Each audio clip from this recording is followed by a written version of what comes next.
Language in Colombia, Palenquero Negation. Please join me in welcoming Sarah Heeter. Like Dr. Ducia said, I'm Sarah, and my study was on Palenquero negation. My project advisor was Dr. Lipsky, and my prior international partner is Dr. Marian Dik at the University of Antioquia in Medellin. So my prior experience consisted of 3 different sites. I first went to Medellin, where I collaborated with my prior international partner, and I also got the opportunity to attend some of her linguistic classes at the university, which is really interesting because she was teaching her students some of the things I had learned in Spanish 215, so I was able to follow along a little bit. And then I went to Palenque, where I conducted my field study, and I also had the opportunity to attend some cultural events in the village, which was amazing. And then I went to Bogota, where I met with linguists from the Caro y Cuervo Institute, and I got to learn a little bit about their research and access some resources they had on lengua palenquera. So just to give a little bit of history about Palenque and lengua palenquera, so Palenque was founded by escaped slaves somewhere between 1655 and 1674. And they faced a lot of discrimination for speaking bad Spanish, and so for that reason, the adult speakers of the lengua stopped passing down the language to their kids. And until linguists started coming to Palenque, everyone thought it was Spanish until they realized, no, this is not Spanish, it's actually a Spanish flexified Creole language known as lengua palenquera. And after that, it kind of gave the Palenqueros a renewed sense of pride in their language and culture, which has led to the language revitalization happening now. So Dr. Armin Schwegler at the UC Irvine, he outlined 3 negation strategies in Palenquero. The first is pre-verbal, which is neg 1, and it is used when new information is being introduced. Double negation in neg 2 is mostly found in negative commands, but is also found in non-imperative utterances. And neg 3, which is the most common form in Palenquero, it is used when it's clause final and is used when contradicting information. And so just to give a little bit of clarification between neg 1, which is pre-verbal, and neg 3, which is clause final. So Spanish is pre-verbal, so the negator no goes at the beginning of the clause, and it's translated to it is not going to rain tomorrow.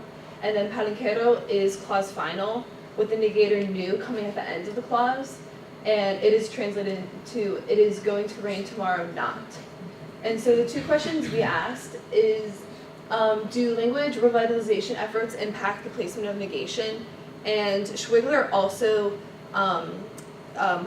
theorized that younger speakers would be resulting to clause final negation due to the teachers of Palenquero stressing the less like Spanish form, and the older speakers who had faced discrimination in the past for speaking Palenquero would result to more of the Spanish-like negation form, which is pre-verbal. And then the other question we asked is, has pre-verbal negation always been a part of Palenquero language, or is it a carryover from Spanish? So I had 2 parts to my experiment, and each part was designed to elicit a specific negation form. The first part was we presented the participants with 2 photos and asked them to describe the 2 photos. And it was either Mr. Potato Head or Barbie, and they thought it was really funny. And this part should have given the biggest opportunity for pre-verbal negation due to new information being introduced. And then the second part, we asked the participants to, they watched short video clips followed by questions asked in lengua palenquera to avoid priming from Spanish. And some of the questions were designed to elicit clause final negation, while some were not intended to elicit clause final negation, and we call those the neutral questions. So what we found for the photo section, which was the part that was intended to elicit neg 1, we actually found that the majority of participants resorted to clause final negation, so 87.6% used final negation. And there was also a significant difference between adult and young speakers. And then for the video portion, I separate the data between the questions that were designed to elicit neg 3 and the ones that were just neutral questions.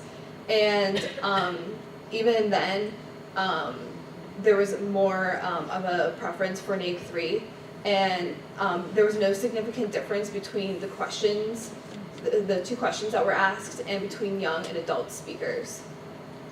And then I put together the graph from the photos and the data from the questions that were designed to elicit neg 3. And for the first part of the experiment, as you know, it should have given the greatest opportunity for neg 1. But as you can see, the neg 3 is favored in both circumstances, which we can probably assume from this that neg 1 probably hasn't been part of Palanquero system, negation system forever, and is probably more of a carryover from Spanish. And then we can see that the preference among adults for neg 3 is greater than young speakers, which is the opposite which Schwegler suggested, which we could assume that the younger speakers are more heavily influenced by Spanish interference than the adult speakers. And so just to talk about my overall experience, so I went to 3 different places, and each place was extremely different, but the one commonality was just how accepting and welcoming the Colombian people are, and that in general, they always wanted me to feel comfortable and, you know, content in every situation, and especially in Palenque, I was treated like family there, and I'm extremely grateful for that. And yeah, I just this experience has changed my life, and I never thought I would be in Colombia doing research, especially in Palenque. It's an amazing place. So I'm super grateful to have had this grant. So that being said, I want to thank NSF for giving me the opportunity to go to Colombia. I want to thank Miriam and Heather for all your work before my trip, during my trip, after my trip. You guys are incredible, so thank you so much for everything. I want to thank Dr. Ducias for taking me into your lab fall 2017 and then pointing me in the direction of Dr. Lipsky when he found out that I wanted to go to Colombia. And thank you for just your support throughout the entire thing. Estivita, thank you so much. I really I don't know what I would have done without you in Palenque. You are incredible, so kind, so thank you so much. And Dr. Lipsky, thank you so much for teaching me everything I need to know about research in lengua palenquera. I came in knowing nothing at all, and I think throughout this I learned a lot from you, and it's made me a better student and made me a better person in general. So thank you, and thank you, Silas, for allowing me to speak.